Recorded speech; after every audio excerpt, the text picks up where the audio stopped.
Yardımı TİKA kurumundan bugün kabul ettiler çadır dolayın köyleri de. Köylere dağıtılmak üzere ihtiyacı olan insanlar afiyet olsun. Bir nebze ihtiyaçlarını karşılayacak bir şey. Ama öbür projelerimiz her zaman devam ediyor. Her köyde bir iz bırakmaya çalışıyoruz. Allah bize hepimize güç versin, sağlık versin.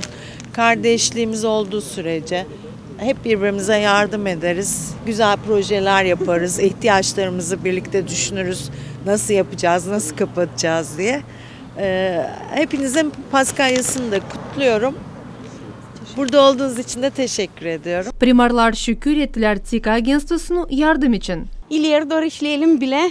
Bizimce o küçük kan kardeşleri daha yufkara, siz daha kuvvetlisiniz, kavisiniz, pek çok güzel yardım edersiniz. Unutmarsınız bizim büyük sosyal kişileri de, pensiyonerleri az çok verirsiniz onlara yardım, bir parça yardım hani onlara da büyük duysun hani onlar lazım bize deyin. Sağ olasınız büyük size umut hani biz herkes beraber bir yerde hem şeyleneceğiz hem de yapacağız büyük işler ileri doğru. Çok sağ ol diye size. Aydar köyü insanlarından büyük selimler size. Yardım oldu Aydar'a da. Çok sağ olun tebrik söylüyorum. Biz dua ederiz size sağlığınız olsun. Yerkeğe olalım beraber birlikte. De biz de görelim öteye doğru. Görelim de yapalım da daha güzel yaşamak. Daha güzel iyi işler olsun bizde. Bizim de insan biraz kalkınsın. Görsün başkasınca yapayım. İnce biz yapayız. Toplanalım da herkes birlikte olalım. Herkes gelirsiniz, kucağınız dolu. Ondan siz çok sevindirirsiniz bizim yaşayanları. Tomay köyünde yaşayanlardan size çok selam. Hem de diğer çok sağ olsun sizin insanlar hani bölmüş kendi sofrasından da koymuş bizim insanın sofrasına. Bir büyüktür iş.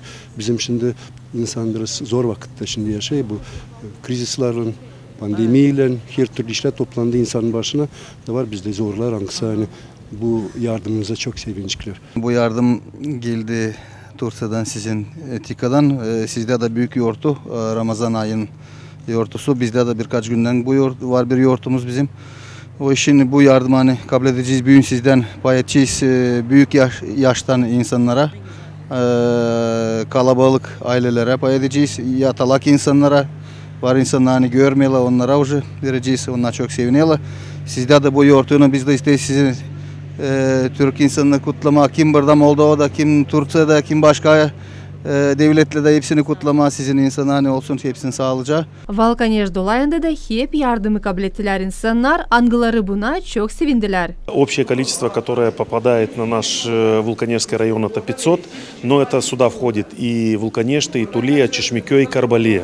Поэтому очень важно, чтобы мы смогли найти самых-самых нуждающихся людей, и чтобы этот праздник могли почувствовать. Татьяна Ставилова, Елена Радкогла, Сергей Георгиев, Алексей Герчук, ГРТ, Haberler.